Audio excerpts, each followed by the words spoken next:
본 방송에서 제공하는 투자 정보는 투자 판단에 대한 조언입니다. 방송에서 제공하는 주식의 가치, 가격 상승 및 하락에 대해서는 방송사에서 보장하지 않습니다. 네, 글로벌 증시와이드 출발합니다. 안녕하세요, 이소연입니다.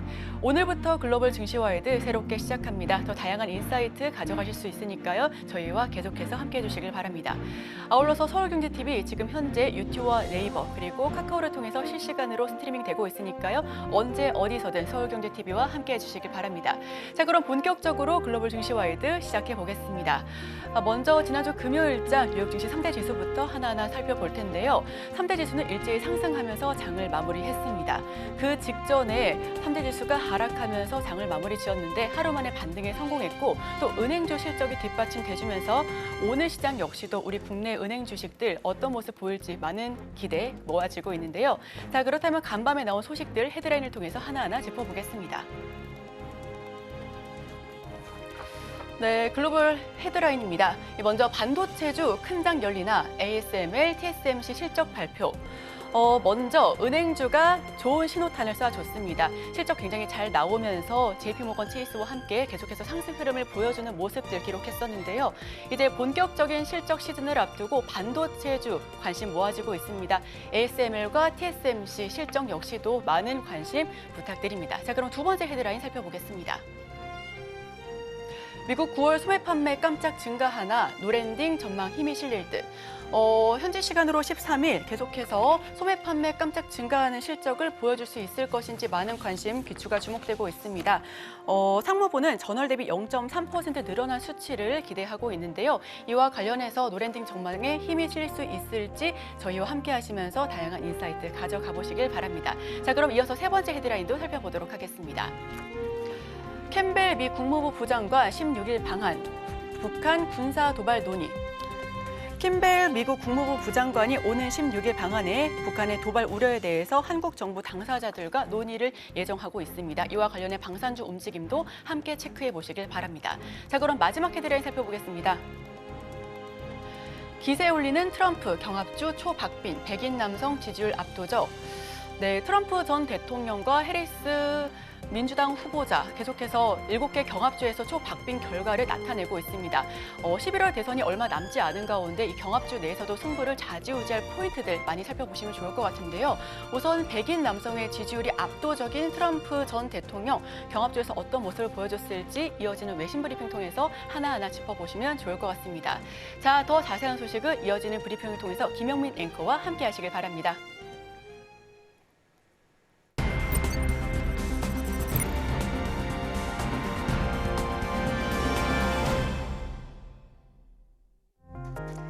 오늘 아침에 읽는 어젯밤 미국 증시 이야기 종목 브리핑으로 시작해 봅니다. 지난 금요일 뉴욕 증시 3대 지수는 일제히 상승 마감했습니다. 다우존스 산업평균 지수는 0.97% 상승한 42,863.86포인트로 장을 마감했고요. S&P 500 지수 5,815포인트 달성하면서 처음으로 5,800선 돌파했습니다. 나스닥도 0.33% 소폭 오르며 18,343포인트로 장을 마쳤습니다. 미국 노동부가 9월 생산자 물가지수 PPI를 발표했는데 시장의 예상치였던 0.1% 상승을 밑돌면서 계절 조정 기준으로 전월과 같았습니다. 근원 PPI도 전월 대비 0.1% 상승하며 전월치였던 0.2% 상승보다는 둔화하는 모습이었는데요. 지난 CPI 발표 때 인플레이션이 끈적하게 지속되고 노동시장은 또 다소 부진한 듯한 신호를 보이며 시장의 투자 심리가 다소 위축이 된 바 있습니다. 하지만 이번 발표로 투자자들이 위험 선호 심리를 되살린 모습입니다. 은행들의 실적 발표도 잇따랐는데요. 모두 예상을 뛰어넘는 호실적 기록하면서 시장을 견조하게 지탱하는 데 한몫했습니다. 이번 주 또 주요 금융주들의 실적이 잇따라 발표되는데 실적에 따라 투심이 움직일 수 있는 만큼 이번 주 나올 실적 발표에 주목해 보시면 좋겠습니다. 자, 다음 살펴보겠습니다. 미 10년물 국채금리는 소폭 상승했습니다. 0.05% 상승한 4.1%로 마감을 했고요. 필라델피아 반도체 지수 같은 경우에는 엔비디아와 브로드컴은 하락세였지만 다른 구성 종목들 대부분 상승하면서 0.79% 상승했습니다. 5,336에 장을 마쳤습니다. 11월 인도분 서부 텍사스산 원유는 0.36% 내렸습니다. 배럴당 75.49달러를 기록했습니다. M7 종목들도 하나씩 살펴볼까요? 전체적으로는 혼조세였는데요. 애플은 0.65% 하락했습니다. 227.55달러의 장을 마쳤고 마이크로소프트는 소폭 상승 0.12% 상승해 416.32달러로 종가를 형성했습니다. 엔비디아의 경우에는 새로운 AI 칩인 블랙웰의 넘치는 수요에 관한 좋은 이슈가 있었는데요. 그렇지만 주가는 약보합으로 마감했습니다. 0.01% 내리며 134.8달러에 종가를 형성했습니다.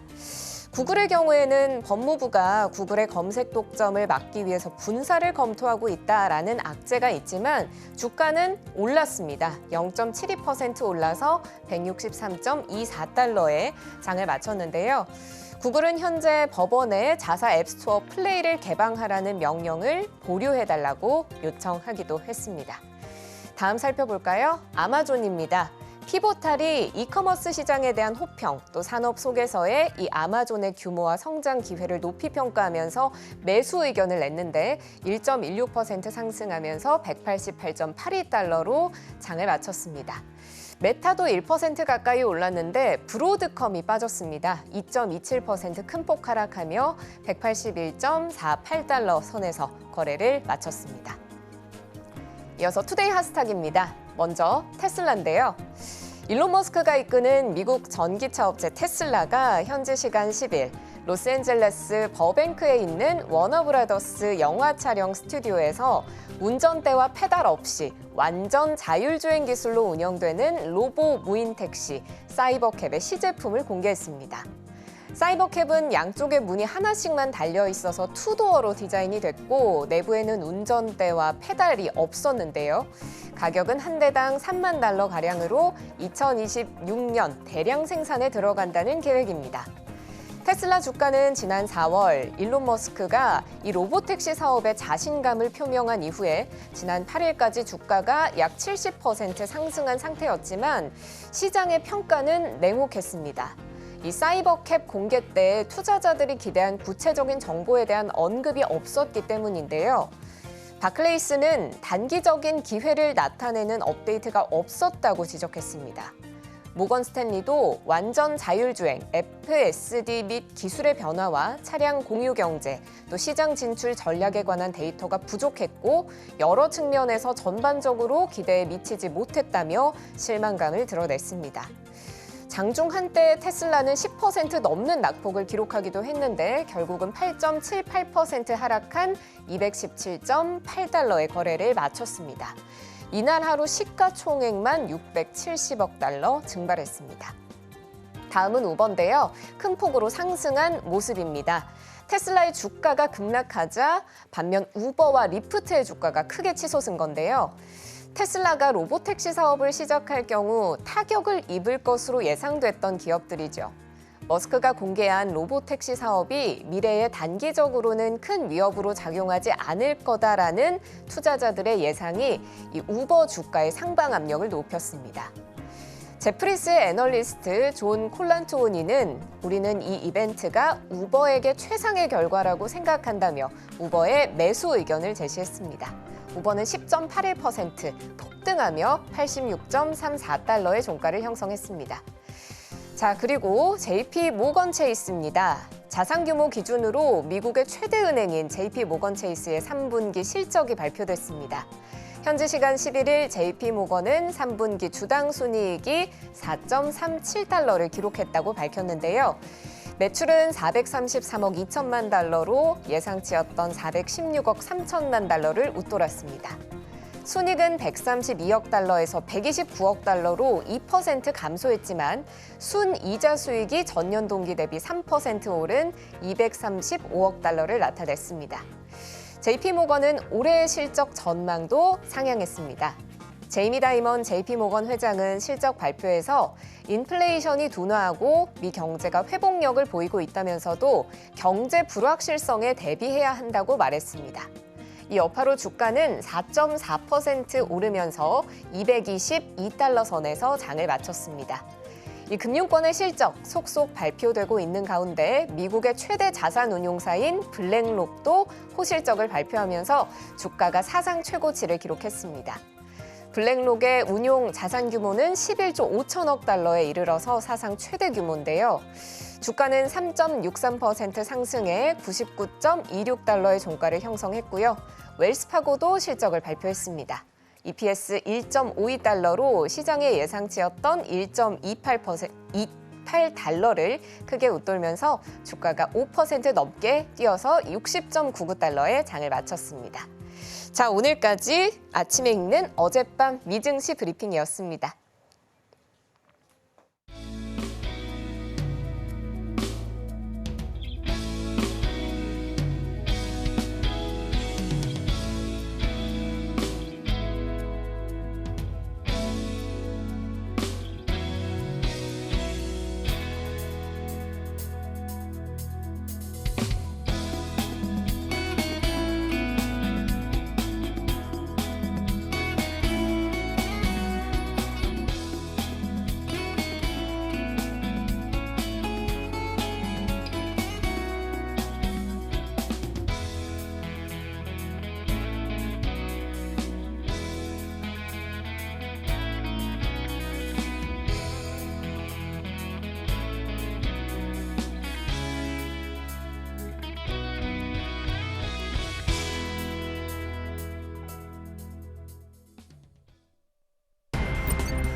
네, 글로벌 마켓 리뷰 시간입니다. 함께 하실 분은 인사이트K 배종찬 소장님 모셔보겠습니다. 어서 오세요. 안녕하십니까.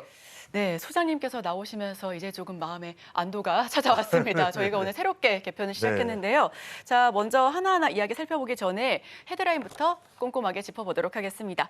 10위도 못한 테슬라 2차 전지 향방은 네, 지난 10일, 우리 시간으로는 11일 테슬라가 시장의 기대감을 모았었던 로보택시 발표를 했는데요. 실망감만 내보냈습니다. 네네. 자, 이 부분과 관련해서 어떤 내용이었는지 하나하나 살펴보겠습니다. 예, 일단은 그 테슬라가 로보택시를 이제 발표를 했습니다. 근데 이제 문제는 뭐냐면 기대감에 대한 충족보다는 실망감이 더 컸다. 이렇게 봐야 되겠죠. 그래서 사실상 테슬라에 대해서 우호적인 그런 매수가 이루어지지 못하고 오히려 더 매도하는 상황이 벌어졌다. 그러다 보니까 이제 주가가 내려가는 상황이 벌어진 건데 가장 큰 이유는 일단 이 로보택시가 운행되기 위해서는 뭐 시장에 대한 규제 같은 것도 우리가 이제 변화가 필요할 것이고요. 또 그리고 이제 실제 이 로보택시가 운영되기 위한 여러 가지 이 부대 사항들의 조치가 필요할 거예요. 근데 그런 부분에 대한 일단 변화가 없는 가운데 덜컥 발표를 해버렸다. 그렇다면 이제 이전에 우리가 테슬라라고 하는 전기 자동차 또 뭐 사이버 택시가 있었죠. 그런 경우에는 뭐 테슬라의 기술력이라든지 이런 부분들에 대한 환호 또 그다음에 미국에서 전기 시장 전기 자동차가 또 공급될 수 있는 환경 이런 부분들에 대해서 메가 팩토리죠. 여러 가지 충족되는 사항들이 나왔습니다만 결과적으로는 이번 로보택시의 경우에는 그런 제반 사항이 충족되지 않은 가운데에서 덜컥 이제 발표되다 보니까 그것에 대한 호기심 정도는 있었지만 기대감은 충족되지 않았다. 실망 매물이 출회되면서 시가총액도 그러다 보니까 지금 10위권 밖으로 밀려나 버렸어요. 이건 이제 일론 머스크의 자존심에도 상당히 타격이 갈 수밖에 없는 상황이고 게다가 지금 일론 머스크가 최근에는 미국 대선 관련해서 트럼프 후보를 지지하는 발언도 했는데 이런 상황에서 별로 시장에서는 호재가 되고 있지 못하는 상황이 이제 발생을 했다고 봐야 되겠죠. 그 다음에 이 기술의 구체적 내용, 뭐 규제 방안 조금 전에 설명을 드렸습니다만 그 외에 이제 이 테슬라가 결국 연결되는 것은 이제 2차 전지일 거예요. 결과적으로는 전기 자동차가 새로운 시도, 로보택시라고 하는 새로운 시도를 하는데도 불구하고 2차 전지에 대한 추가적인 부양이 될 수 있는 그런 연결고리는 마련되지 못했다. 그럼 결과적으로는 뭐 우리 기업에도 결국 우리의 2차 전지 사업에도 영향을 줄 수밖에, 미국 내도 마찬가지겠지만요. 그런 여파가 미친다고 봐야 되겠죠. 네, 테슬라는 시총 기준으로 LG 에너지 솔루션만큼의 몸집이 빠져나갔다라는 기사가 계속해서 나왔는데요. 여기에 더해서 실망감에 정규장에서 8% 넘는 급락세를 보여주기도 했습니다.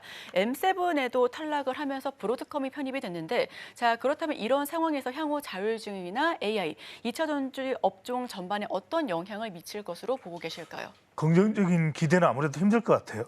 부정적인 악재가 될 수밖에 없다. 이렇게 이제 판단을 해야 되는 상황일 텐데, 무엇보다도 일단 시장에서는 좀 관망세가 될 수밖에 없다. 네. 우리에게 미치는 영향은 결국 뭐 테슬라라고 하는 전기 자동차보다는 2차 전지 쪽으로 봐야 되겠죠. 먼저 지금 모건 스탠리의 반응도 있는데, 지금 화면으로 한번 보시죠. 모건 스탠리에서도 완전 자율주행과 기술의 변화, 또 차량 공유 경제, 시장 진출 전략에 관한 데이터가 부족하다. 그러니까 이런 것들이 충족돼야 로보택시가 말 그대로 신기원을 이룰 수 있겠구나라는 이제 기대감이 이제 충족되는 것인데, 여러 측면에서 기대에 미치지 못했다. 그러니까 모건 스탠리의 분석도 매우 구체적인 반응이라기보다는 딱 그냥 첫인상 자체가, 사실 이게 이 모건 스탠리라고 하는 투자 기관이 이런 분석은 잘 안 내놓거든요. 근데 직관적으로 보더라도 이거는 함량 미달이다. 전반적으로 별로다라고 그렇죠. 하더라고요. 그러니까 이것 자체가 큰 타격을 줄 수밖에 없는 것이고요. 그다음에 파이퍼 샌들러라고 하는 이 이제 기관에서도 로보택시 이전의 모멘텀이 사라지면서 앞으로 몇 주간 주식 매도세가 나와도 놀라지 않을 것이다. 그러니까 우리가 이제 테슬라도 시장에서 어느 정도 계속 공급은 되고 있습니다만 새로운 모멘텀을 만든 건 아니거든요. 그러니까 뭐 우리가 다 알고 있는 전기 자동차라는 것 외에 뭔가 새로운 모멘텀이 되려면 트럭이라든지, 근데 이 트럭도 시장에 공급되는 속도 자체가 매우 더뎌요. 그러다 보니까 그것도 시장에 큰 변화를 줄 수는 없는 것이고, 새로운 야심작으로 이제 시도를 하는 것이 로보택시인데 너무 허겁지겁하는 거 아니냐. 뭐 스페이스 X라고 하는 이 로켓 자체가 또 사실은 그렇게 대중화될 수 있는 상품은 아니거든요, 금방. 그렇다면 여전히 일론 머스크로서는 최대의 상품은 전기 자동차인데, 그러면 이제 새로운 자율주행까지 탑재를 해서 시장에 내놓으려고 했던 것이 로보택시인데, 이건 시기상조다. 아직까지 이건 그러니까 마치 뜬구름 잡는 듯이 시장에 진출하는 것이 그렇게 좋은 공략법이 못 되는데, 지금으로서는 그런 평가 정도를 받고 있는 상황에 그치고 있다고 봐야 되겠죠. 네, 아직까지는 시기상조다라는 이야기가 나오고 있습니다. 미국 대선 얼마 남지 않았고요. 약 한 달도 채 남지 않은 시점에서 2차 전지에 대한 우려감이 더욱더 커지고 있는 상황입니다. 미국 대선 그리고 중국 경기 부양책 등 2차 전지를 둘러싼 글로벌 이슈 어떻게 퍼져나오고 있을까요? 그렇습니다. 우리는 뭐 당장 나쁘지는 않아요. 그러니까 우리에게는 두 가지 무기가 있습니다. 일단은 시장을 선도하면서 그래도 하이 퀄리티를 가지고 있는 상품이라는 데 평가 나오죠. 그러니까 얼마 전에도 왜 지하 주차장에서 중국산 배터리를 사용한 차량이 큰 화제 입사하면서 그래도 한국산은 믿을 만하다는 것에 대한 평가가 있다고 봐야 될 것 같고요. 또 하나가 이제 미국 대선인데, 결국 트럼프 후보자가 당선이 될지 또는 해리스 후보자가 당선될지 좀 시간이 가까워지면 이 부분에 대해서도 저 집중적으로 이제 분석을 해드리겠지만, 아직까지 모르겠어요. 아직까지 누구다라고 할 수가 없는 상황에서 만약에 트럼프 후보자가 당선이 된다면 2차 전지는 직격탄을 맞을 수밖에 없습니다. 왜? 일단은 지원하는 것 자체를 이제는 중단한다. 이른바 2차 전지에 대한 인플레이션 감축 법안 자체가 중단될 가능성이 높습니다. 그건 또 하나 이제 대선과 함께 치러지는 미국의 이 의원에 대한 선거, 하원 선거에 대해서 과연 공화당이 여전히 다수를 차지하느냐 아니냐에 따라서는 달라질 수 있습니다만, 게다가 또 하나 문제가 뭐냐면, 그럼 정책적으로라도 이른바 G 이펙트, 정부에서 지원을 통해서 2차 전지가 부양될 수 있는 그런 가능성이 열려 있냐 보면, 반도체도 보시면 알겠지만 이것도 이제 내놓은 이 자료를 보면은 반도체 분야도 있지만 중간에 2차 전지를 보시면 중국의 경우에는 CATL에 대한 보조금이나 지원, 일본도 마찬가지입니다. 그다음에 우리의 경우에는 지금 딱히 없어요. 그 이야기는 뭐냐면, 이런 비교표가 나온다는 것 자체는 그만큼 G-팩트, 이른바 정부가 지원을 통해서 방산이나 원전 같은 효과를 2차 전지에서도 누릴 수 있는데, 물론 정부의 중장기적인 지원 과제에는 2차 전지 산업이 포함이 되어 있습니다. 하지만 시장에서는 당장 어떤 효과를 누리느냐, 이런 것들을 볼 때는 상당히 2차 전지 쪽은 앞으로 좀 관망할 수밖에 없는 상황으로 볼 수 있겠습니다. 네, 우리 기업 같은 경우에는 고부가가치 그리고 고퀄리티이기 때문에 그래도 나쁘지는 않았습니다만 2차 전지는 당분간은 관망세를 이어갈 것이다라는 이야기를 해주셨고요. 반도체와 2차 전지가 주춤하고 있는 사이에 한국은행은 금리 인하 단행을 시작으로 본격적으로 피벗에 들어갔습니다. 우선은 25bp로 시작을 했는데요. 자, 이런 상황 속에서 주목해봐야 될 섹터가 있다면 어떤 섹터 조금 더 눈여겨봐야 될까요? 그렇죠. 방금 전에 이제 이소연 앵커 말씀하셨던 대로 한국은행 금융통화위원회가 0.25% 25bp를 선택한 것. 결국에는 우리가 베이비컷을 한 거예요. 그러니까 미국은 빅컷을 하는 상황 속에서 연준에는 우리는 한국은행이 베이비컷을 했다. 상당히 신중하다. 말 그대로 우리 시간을 통해서 거듭 말씀드렸습니다만, 이창정 총재가 이런 결정을 내릴 수밖에 없는 것은 결국 부동산 때문이거든요. 대출이라든지 또는 부동산에서 급등하는 상황이 발생하는 것에 대해서, 물론 모든 지역은 아니고 특히 이제 수도권, 그 중에서도 서울이긴 하지만 그런 염려, 또 물가, 이런 부분에 대해서 역시 여전히 우리는 우려가 있습니다. 미국보다는. 미국도 보면은 금리 인하 이후에 계속해서 주가가 상승세를 보이는 것과는 다르게 우리의 경우에는 썩 좋은 상태가 아니에요. 그렇다면은 이런 상황 속에서 우리는 매우 신중한 판단을 할 수밖에 없다면, 그것이 정작 경제에 미치는 영향도 매우 천천히 부분적일 수밖에 없다. 이게 우리 정시 부양에 상당히 어떤 급속한 진전을 가져오고 있다고 보기는 좀 힘들 수 있습니다. 자, 그렇다면 여기서 중요한 것은 미국 상황도 마찬가지고 한국 상황도 마찬가지인데, 지금 뭐 미국도 엔비디아라든지 이런 부분들은 조금 주춤하는 상황이에요. 그런데도 불구하고 미국에서 주목할 수밖에 없는 산업 섹터는 어디냐? 그러면 전력과 바이오다, 제약 바이오다. 그런 말씀을 계속 드렸는데, 우선 이제 우리가 뭐 삼성전자 위기다, SK 하이닉스는 그래도 괜찮지 않느냐. 물론 모건 스탠리에서 나오는 보고서 등은 좀 다른 상황일 수도 있긴 합니다. 하지만 그럼에도 불구하고 전력을 물론 이제 제약 바이오를 집중적으로 오늘 소개를 해드립니다만, 전력을 우선적으로 말씀드린 상당히 좋아요. 그렇기 때문에 우리가 지금 전력과 관련된 기업들, 뭐 LS도 있죠, 일렉트릭도 있죠, 효성도 있죠. 그러니까 이런 기업들에 우리가 좀 초점을 맞출 필요가 있는 것이, 상당히 미국 시장에 진출을 하고 있는 상황입니다. 이런 부분들도 상당히 이제 고무적이라고 볼 수 있고, AI 반도체 쪽으로 넘어가더라도 데이터 센터를 대규모로 미국 내에서도 확대되고 있는 상황인데, 이때도 많은 전력을 사용할 수밖에 없기 때문에 결국 전력적은 좋다. 또 하나가 뭐냐, 이 생물보안법 수혜죠. 생물보안법의 핵심은 여러분들 두 가지로 보시면 됩니다. 하나는 트럼프 후보자도 상당히 관심을 많이 가지고 있는 것이, 첫 번째로는 이 생물보안법의 핵심은 중국에 대한 견제입니다. 중국의 바이오나 이런 부분들이 미국 시장 쪽으로 침투되어 들어오는 것에 대한 견제.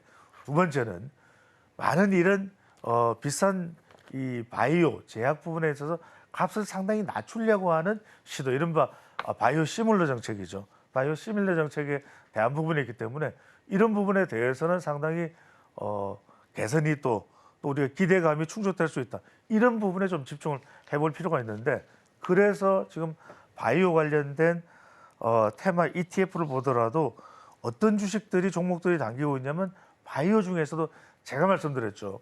신물질을 개발하거나 이런 쪽은 우리가 좀 여전히 더딜 수밖에 없습니다. 세계적인 뭐 제약했을 때 MSD나 켈리나 이런 회사들이 화이자나 앞서 나갈 수밖에 없다면 모더나나 우리가 주로 이제 경쟁력을 가지고 있는 부분은 뭐냐면 아주 기술적인 부분. 그러니까 물질과 물질을 연결하는 파이프라인.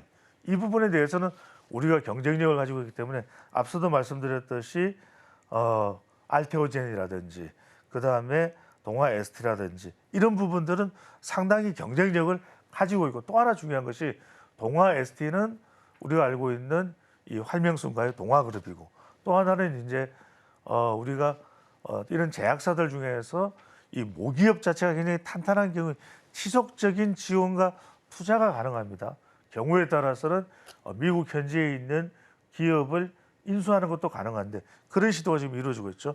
자, 동아 ST를 보더라도 여러분들 이 주가표는 추세표는 2023년부터 준비하고 굉장히 좀 변동이 없는 상황이었죠. 그런데 올해 들어서 제약 바이오 관련된 탄력을 받았고 다시 내려오는 듯 하다가 저 그래프를 잘 보실 필요가 있습니다. 다시 올라가요. 반등을 하고 있어요. 그 이유는 이 AI 반도체가 좀 주춤한 상황에서 또 우리 반도체의 D램이나 낸드 플래시 가격 자체가 회복되지 않고 있는 상황에서의 삼성전자 위기설이 나오는 것처럼 결국 삼성전자 위기설의 핵심은 그 부분이니까요. 반도체 기존 우리가 메모리 반도체의 D램이나 낸드 플래시의 가격 또 이제 우리가 기대한 것만큼의 영업이익이 나오지 않고 있다라고 하는 부분 또 마지막으로는 TSMC와 비메모리 분야 그러니까 미래 경쟁력이에요. 이런 부분에 대해서 우리 기대치가 충족되지 않는다는 것이 결국은 위기설이거든요. 그러면 실질적으로 지금 시총 대장 역할을 하고 있는 삼성전자가 푹서 꺼질 만한 정도냐? 그건 아니에요. 하지만 이제 지금 흐름 속에서 오히려 AI 반도체 쪽보다는 돌파구가 될 수 있는 것은 전력이나 또는 미국 시장을 보더라도 바이오 제약 쪽이다. 이런 쪽을 이제 강조해야 되는 것이고 주로 담기는 회사들을 보면은 파이프라인 쪽이다. 이런 부분. 그래서 계속 제가 강조드리는 건 알테오젠과 유사한 바이오 쪽을 집중 공략, 참고를 하시는 겁니다. 하시는 것이 상당히 이 시점에서는 좋은 투자 전략의 포인트가 될 수 있다는 것을 거듭 강조를 드립니다. 네, 지난주 금요일 한국은행은 금리 인하 단행했습니다. 말씀드렸다시피 25bp 내렸는데요. 다만 상당히 신중하고 보수적이었다라는 평가가 우세한 가운데 그 때문이었는지 주식시장이 미치는 영향력 자체는 좀 미미하다라는 평가도 함께 했었습니다. 여기에 더해서 소장님께서는 파이프라인이 기대될 수 있는 바이오 혹은 전력 전압 쪽 조금 더 살펴보면 좋겠다라고 특정 섹터 꼼꼼하게 짚어주셨는데요. 자, 본격적인 3분기 실적 시즌 도래하고 있습니다. 기대감과 우려감이 공존하고 있는 상황인데 자, 미국 증시 역시 3분기 실적에 따른 재평가가 기대되고 있습니다. 예상되고 있는 만큼 이번 주 본격적인 실적 장세 어떻게 지켜봐야 될까요? 그렇죠. 미국 시장입니다. 뉴욕 증시. 기본적으로 미국 시장은 우리가 늘 말씀드렸습니다만 증시를 여러분들이 분석하고 투자의 기준을 설정할 때는 중요한 한 가지 포인트가 실적이에요. 왜냐하면 실적이 좋은 기업은 당장이 안 되더라도 얼마든지 기회가 올 수 있는 차원이라면 3분기에도 지금 10월 달이죠. 그러면은 뭡니까? 3분기 7, 8, 9에 대한 실적이 발표가 된다. 주로 이제 지금 금융권 쪽에 집중이 되어 있습니다. 그게 기준금리를 인한 우리의 금융권에는 어떤 영향을 줄지도 상당히 중요하기 때문에 뉴욕 증시는 상당히 좋습니다. 지금 계속 기록을 갱신해 가고 있는 상황이잖아요. S&P 500도 그렇고. 다우지수도 그렇고. 그렇습니다. 다우존스도 그렇고. 그러니까 미국 시장은 좋아요. 그러면 미국 시장이 다시 AI 반도체든 우리의 성장주가 좋아지면 좋아질 수밖에 없는데 일단 이번 주에 발표되는 것은 주로 금융권 위주입니다. 그래서 주요 금융주의 실적을 보면은 여러분들이 판단하는데 우리나라에 미치는 영향 앞으로 대선 이후에 어떤 상황이 벌어지겠다 이런 게 이제 가늠이 가능할 테고 국내 금융 관련주도 그래서 관심을 여전히 여러분들이 가져볼 필요가 있다는 말씀을 드리는 겁니다. 그다음에 월가에서는 3분기 실적 기대치를 그렇게 이렇게 풍성하게 보고 있지는 않아요. 좀 축소를 하고는 있습니다만 그럼에도 불구하고 그 폭이 어떻게 되는가를 잘 보시는 게 중요할 것 같고 실제로 이제 여러분들이 이제 고민하는 것은 플로리다든지 미국 남부 지방의 조지아주까지 또는 조금 더 올라가면 사우스캐롤라이나까지 이 허리케인이 상당했지 않습니까? 허리케인 헐린이나 또 밀턴 이런 부분에 대한 피해는 경제 지표에 언제 반영돼? 일단 이건요. 10월 달에 마감되는 경제 지표에 반영되기 때문에 당장 10월 주가에는 정시에는 그렇게 좀 파격적이고 파장을 미칠 정도의 영향은 아니라는 점도 참고해서 여러분들이 염두에 두시면 좋겠습니다. 네, 일단 지난주 금요일장에 신호탄을 쏜 은행주들은 전반적으로 실적이 굉장히 좋았습니다. 추가적인 금융주 실적 다시 한번 지켜보시면 좋을 것 같고요. 이에 따라서 우리 금융주 역시 함께 어떤 등락세 연출할 수 있을지도 기추가 주목되고 있습니다. 자, 그렇다면 추가 질문 하나만 더 드려보도록 하겠습니다. 우선은 고용 그리고 CPI, PPI를 소화하면서 미증시 3대 지수는 다우지수와 S&P 500 지수 사상 최고가를 또 한번 만들어냈습니다.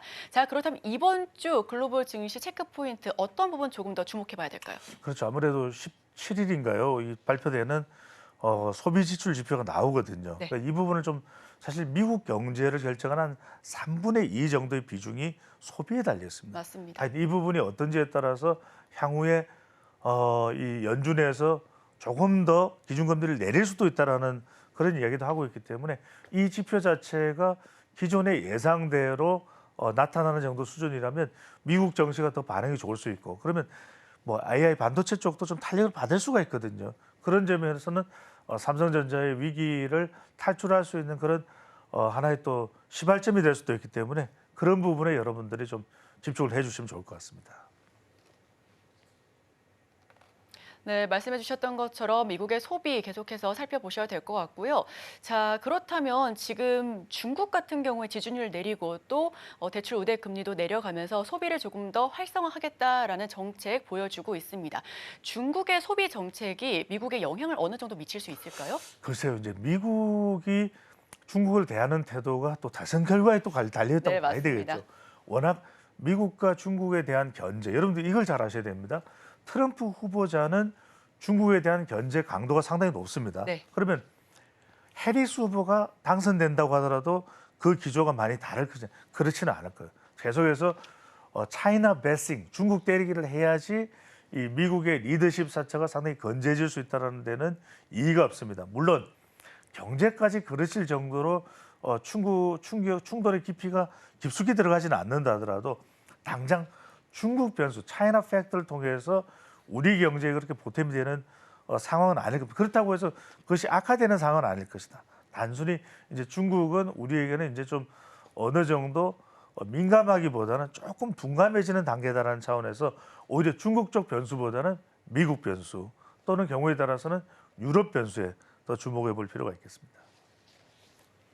네, 이번 주 미국과 유럽 변수 꼼꼼하게 체크해 보시면 더욱더 좋을 것 같습니다. 지금까지 인사이트 K 배종찬 소장과 함께했습니다. 오늘 말씀 고맙습니다. 감사합니다.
오늘 아침 빼놓을 수 없는 글로벌 이슈 쉽게 읽어드립니다. 아침에 읽는 어젯밤 미국 증시 어떤 이슈들이 있었는지 함께 살펴보겠습니다. 첫 번째 소식입니다. 미국의 9월 생산자 물가지수 PPI가 발표됐습니다. 계절 조정 기준으로 전월과 같았는데요. 시장의 예상치인 전월 대비 0.1% 상승을 하회하는 수치입니다. 전년 동기 대비로도 1.8% 오르는 데 그쳤습니다. 변동성이 큰 식품과 에너지를 제외한 근원 PPI도 전월 대비 0.2% 상승하며 시장의 기대치와 일치하는 모습이었습니다. 앞서 발표됐던 CPI에서 물가가 아직은 불안하다는 신호를 이번 PPI 발표로 잠재울 수 있는 결과였습니다. 좀 더 자세히 살펴보면 서비스 비용은 0.2% 상승했는데 이는 전월의 0.4% 상승에서 둔화된 수치를 보인 거고요. 식품 도매 가격은 1% 뛰며 지난 2월 이후 가장 큰 상승폭을 보였습니다. 에너지 가격은 2.7% 하락했습니다. 다음 소식입니다. CNBC에 따르면 골드만삭스는 중앙은행이 이미 2% 인플레이션에 도달했을 수 있다고 판단했습니다. 지난주에 발표된 인플레이션 데이터는 미 연준의 빅컷 이후 연준이 이미 목표치에 가까워지고 있다는 증거를 제공했다는 건데요. 실제로 9월에 발표된 CPI와 PPI 모두 예상 수준에 도달했고 중앙은행의 2% 목표까지 떨어지고 있음을 보여주고 있습니다. 더 나아가 골드만삭스의 경제학자들은 연준이 이미 목표에 도달했을 수 있다고 내다봤습니다. 다만 장기적 추세를 더 잘 나타내는 근원 PCE 가격 지수는 전년 대비 2.6% 상승했을 것으로 골드만삭스는 예상했습니다. 연준 관계자들은 예상보다 높은 주거 인플레이션을 주 요인으로 꼽으며 임대료 하락 추세가 데이터에 반영되면 하락할 것으로 예상하고 있습니다. 제롬 파월 연준 의장은 주택 인플레이션이 계속해서 완화될 것으로 기대하고 있으며 더 광범위한 경제 상황도 추가 디스인플레이션을 위한 기반을 마련하고 있다고 말했습니다. 다음 소식입니다. 엔비디아의 최신 AI 칩 블랙웰의 1년치 분량이 완판됐다는 소식입니다. 현지 시간 12일 미국 IT 전문 매체 톰스 하드웨어는 향후 12개월 동안의 엔비디아 블랙웰 공급이 매진됐다고 보도했습니다. 최근 모건 스탠리 분석가들은 젠슨 황 CEO 등 엔비디아 경영진을 만났고 이 자리에서 블랙웰 공급에 대해 이 같은 언급이 있었던 것으로 전해집니다. 앞서 젠슨 황 CEO는 지난 2일 CNBC 방송에 출연해 블랙웰을 완전히 생산 중이며 계획대로 진행되고 있다. 블랙웰에 대한 수요는 정말 엄청나다고 말한 바 있죠. 엔비디아의 전통적인 고객인 아마존 웹서비스와 구글, 메타, 마이크로소프트, 오라클 등이 향후 1년간 엔비디아가 TSMC를 통해 생산할 수 있는 모든 블랙웰을 사전 주문한 것으로 전해졌습니다. 이에 따라 엔비디아는 최신 AI 칩 블랙웰을 앞세워서 내년 AI 칩 시장 점유율을 확대할 것으로 보입니다. 현재 엔비디아의 AI 칩 시장 점유율은 80%에 달합니다. 다음 소식입니다.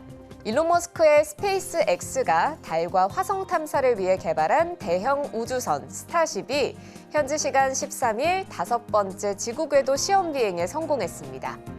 스타쉽은 미 중부 시간 기준으로 이날 오전 7시 25분 텍사스주 남부 보카치카 해변의 우주 발사 시설 스타베이스에서 발사됐는데요. 이어 발사 7분 만에 1단계 로켓 추진체인 슈퍼헤비가 우주에서 지구로 돌아와 수직 착륙하는 데 처음으로 성공했습니다.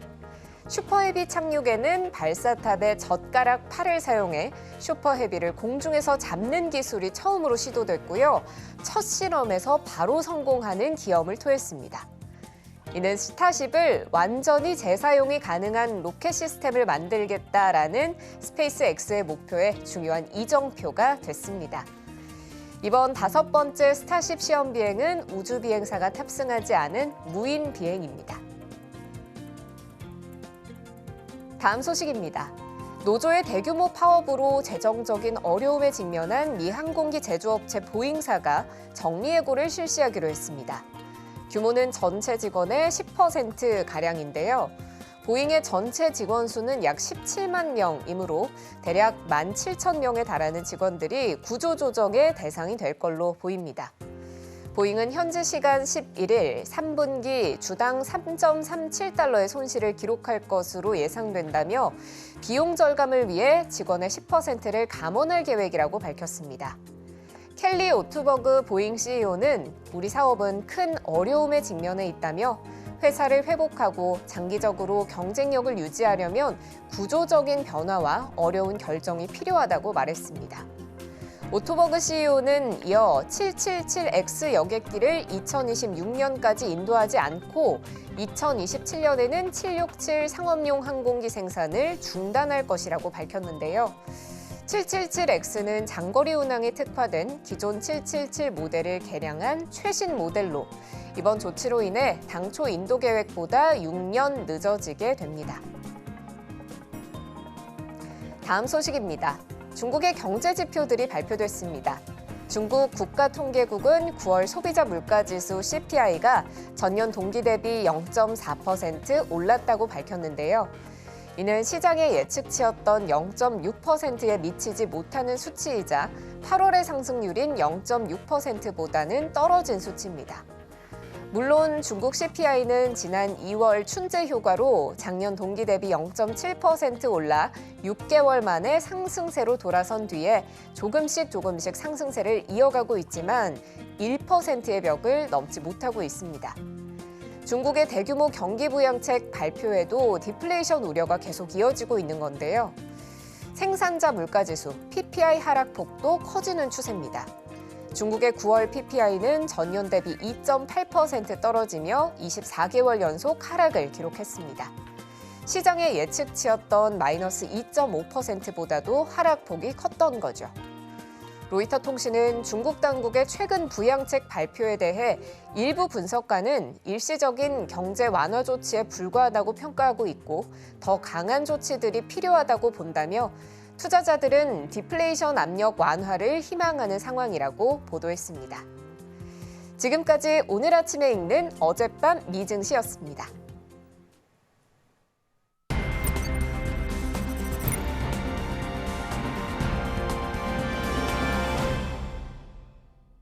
네, 투자에 참고하시면 좋을 와이드 리포트 시간입니다. 화면을 통해서 하나하나 살펴보겠습니다.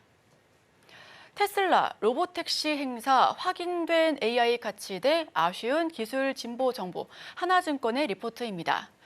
우선 테슬라가 현지 시각 10월 10일 로보택시 데이를 개최했습니다. 위 로봇 행사 내용을 토대로 사이버캡과 로보펜, 옵티머스 제품 라인업을 공개했었는데요. 먼저 사이버캡과 로보밴부터 살펴보시면요. 사이버캡 2인승 로보택시로 잘 알려져 있습니다. 특히 로보밴 같은 경우에는 20인승인데 사이버캡은 버터플라이 도어에 핸들과 페달이 없는 형태고요. 로봇이 차량 내 청소를 하고 무선 충전을 하는 방식으로 차체에 충전 플러그가 없는 것도 특징적입니다. 또 2026년부터 생산이 되고 2027년에는 대량 생산이 가능할 것으로 예정되어 있습니다.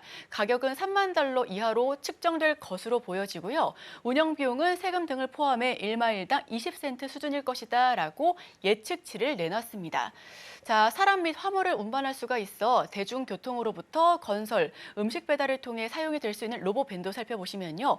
1마일당 10센트로 버스 대비해서 10분의 1 수준으로 운영될 수 있음을 강조했습니다. 일론 머스크는 AI와 카메라를 통한 기술 개발을 지속해서 2025년도에는 텍사스와 캘리포니아에서 규제 당국의 승인하에 기존 모델인 모델 3, 모델 Y 모델로 비감독형 FSD 서비스를 시작할 것이다라고 전한 바 있는데요. 휴머노이드 로봇인 옵티머스도 살펴보겠습니다. 행사장 내에서 춤을 추고 음료수를 따라주는 등의 퍼포먼스를 선보였고요. 테슬라는 옵티머스가 다양한 분야에서 사람을 대신할 수 있음을 강조했습니다. 옵티머스의 가격은 약 2만 3만 달러 사이의 수준이 될 것으로 보여지고 있습니다. 다만 시장에서는 테슬라에 대한 실망감을 크게 내비쳤습니다. 하지만 테슬라는 이 로보택시에 적용될 자율주행 기술의 구체적인 내용을 비롯해 규제 문제를 언제 어떻게 해결할지, 사이버캡을 어떤 방식으로 운영해서 수익을 낼지, 그리고 투자자들이 기대한 수요 정보에 대해서는 언급하지 않은 게 문제가 되는데요. 이 실망감으로 인해 테슬라는 시총 순위 10위권 밖으로 밀려났고요. M7에서도 탈락이 됐습니다. 그 자리를 브루드컴이 들어왔죠. 테슬라는 정규장에서만 8%가 넘게 빠졌고요. 애프터마켓에서는 소폭 오른 채 모습을 기록하고 있습니다. 테슬라가 완전 자율주행을 목표로 개발해 현재 판매 중인 소프트웨어 FSD는 아직 운전자의 개입이 필요한 감독형 레벨 2 수준이라서 향후 FSD를 적용해 비감독형 무인택시 사업을 하려면 높은 규제 문턱을 넘어야 하는데요. AI 기술을 기반으로 확장성에 대한 기대감도 함께 했었고요. 기술적인 진보 문제 수준에 대해서 정보가 부족했다라는 비판도 함께하고 있는 상황입니다. 테슬라는 이번 로보택시 행사를 통해 전통적인 자동차 회사를 넘어서 AI 기술을 기반으로 한 자율주행, 로봇 등으로 확장될 수 있음을 강조했습니다. 사이버캡과 로보밴, 옵티머스 모델, 그리고 FSD 서비스를 통해 탑승자와 사용자에게 주는 편익에 어떤 것이 있고 각 제품들의 디자인 특징과 함께 출시 일정, 그리고 운영 비용 등에 대한 정보를 제공했다라는 것은 유의미했고요. 테슬라의 성장 로드맵이 진행되고 있음을 확인한 상황은 맞습니다. 반면에 AI와 자율주행 기술에 대한 당위성과 제품 라인업이 신차 출시 행사에서 더 나아가지 못했다라는 점, 뿐만 아니라 기술적 진보가 어느 정도까지 왔는지, 경쟁사들 대비해서 어떤 경쟁력이 있는지 등 구체적인 추가 정보가 부족했다라는 점은 굉장히 아쉬운 점으로 남고 있는 상황인데요. 테슬라가 AI 기술을 기반으로 다양한 형태의 자율주행차를 선보일 것이다라는 점은 이미 시장에서는 충분하게 인지하고 있었기 때문입니다.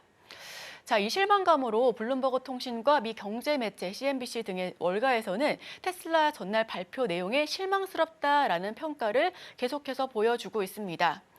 단기적인 상승 기회를 나타내는 업데이트가 없었다라고 투자은행 바클레이스는 평가했었는데요. 테슬라는 내년 상반기 생산 예정인 저가 모델을 보여주지 않았고 우리는 FSD 진행 상황에 대한 단기적인 업데이트나 시스템 개선을 반영하는 데이터를 얻지 못했다라고 지적하고 있습니다. 자, 투자은행 파이퍼 샌들러도 살펴보시면요. 로보택시 이벤트 이전에 모멘텀이 사라지면서 앞으로 몇 주간 주식 매도세가 나와도 놀라지 않을 것이다라고 지적한 바 있는데요. 화면을 통해 살펴보시는 히트맵처럼 지금 전반적으로 상승과 하락을 반복하는 장에서 테슬라는 유독 빨간색 흐름, 즉 깊은 낙폭을 보여주는 모습을 기록하기도 했었습니다. 자, 모건 스탠리도 살펴보시면요. FSD 기술의 변화와 차량 공유, 경제, 시장 진출 전략에 관한 데이터가 확실하게 부족했다라고 목소리를 높이고 있습니다. 여러 측면에서 전반적으로 기대에 못 미쳤다라고 이야기를 하면서 우리는 발표 내용에 대해 전반적으로 실망했다라고 보여주기도 했는데요. 자, 머스크가 전날 밝힌 사이버캡의 양산 계획을 달성할 수 있을지 의심스럽다라는 전망을 CNBC는 보도했습니다. 테슬라가 그 기간 내에 그 가격으로 신차를 출시하기는 매우 어려울 것이다라고 짚고 있는 건데 규모의 경제를 통해 결국에는 3만 달러에 가까운 수준으로 비용 자체는 낮출 수는 있겠습니다만 외부 보조금 없이 또는 테슬라가 적자를 내지 않는 한 10년 안에 그 가격에 가깝게 출시하는 것은 불가능해 보인다라고 부정적인 리포트를 계속해서 발간하고 있는 건데요. 자, 이날 테슬라 주가가 급락한 가운데 테슬라가 로보택시 사업을 시작할 경우 타격을 입을 것으로 우려했었던 승차 공유 플랫폼 우버와 리프트의 주가는 장중에 10% 넘는 급등세를 기록하기도 했습니다. 특히 우버 주가는 한때 86.09달러까지 올라 사상 최고가를 기록하기도 했었는데요. 우버에 대한 상승 기록감에 많은 투자자들은 테슬라가 이번에는 정말 많은 실망감을 안겨줬구나라는 생각까지도 하게 됐습니다. 자, 테슬라가 금요일장에서 우리 시각으로 10시에서 11시 사이에 발표를 했는데요. 이달 기준으로 우리 국내 관련 주식들도 일제히 하방 압력을 보여주면서 장을 마쳤습니다. 그동안에 비해서 실적이 어느 정도 잘 나왔었던 LG 에너지 솔루션도 3% 넘게 하락했고요. 에코프로와 에코프로 BM, 형제주 역시 2% 넘는 급락세를 기록하면서 장을 마무리 지었습니다. 특히나 우리 증시 같은 경우에 11시 부근쯤 한국은행이 기준금리 인하 25bp 인하를 발표하기도 했었는데요. 다만 이 때문이었는지 금리 인하보다는 시장에서는 어느 정도 그 2차 전지의 충격이 조금 더 더해지면서 양 지수도 하방 압력을 보여주면서 장을 마쳤습니다. 자, 오늘 제가 준비한 소식은 여기까지 전해드리겠습니다. 화면을 통해서 주요 일정들 다시 한번 체크해 보겠습니다.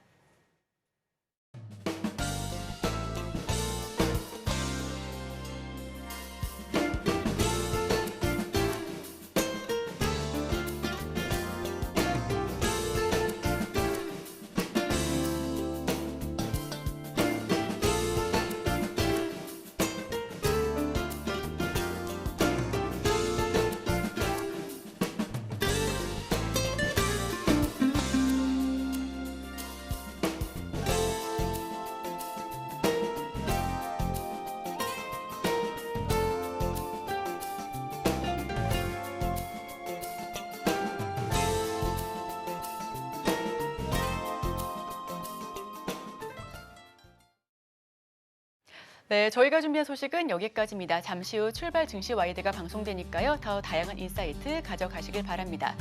자, 끝으로 본 방송에서 제공하는 정보는 투자를 위한 조언을 할 뿐 해당 종목의 상승 또는 하락, 가치 판단을 보장하고 있지 않습니다. 이 점 유의하시면서 투자 판단에 참고해 주시길 바랍니다.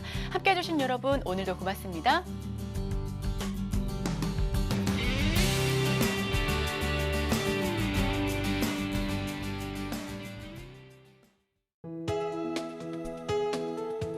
본 방송에서 제공하는 투자 정보는 투자 판단에 대한 조언입니다. 방송에서 제공하는 주식의 가치, 가격 상승 및 하락에 대해서는 방송사에서 보장하지 않습니다.